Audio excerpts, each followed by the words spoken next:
starting off with my grips. I have the AK grips.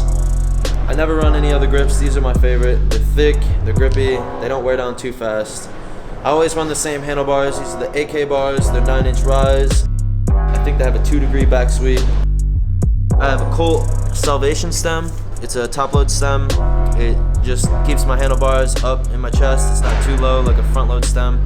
I like the high handlebars. In the back, I have 2 binary V2 plastic pegs. They're the new ones. They thickened them up so they're stronger and they last longer and they don't bend.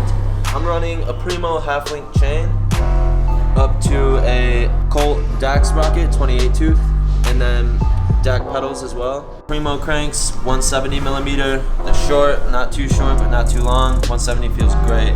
Stevie, I love you. You did a great job on these cranks. So did Primo. You guys both killed it. They're my favorite cranks I've ever rode.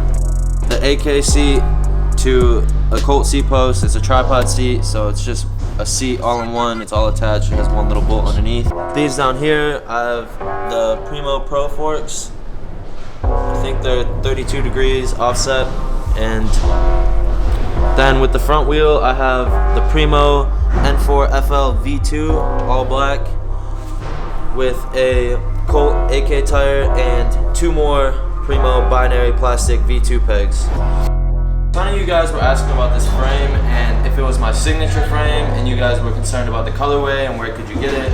This is a prototype colorway. This is the DAC frame. I put it together, I really like it. This back wheel is a Primo free mix, free coaster wheel. I have both hub guards, drive side and non-drive side. Now that you've got a little rundown of my bike, I'm gonna go test it out in the skate park, so let's see what I can do.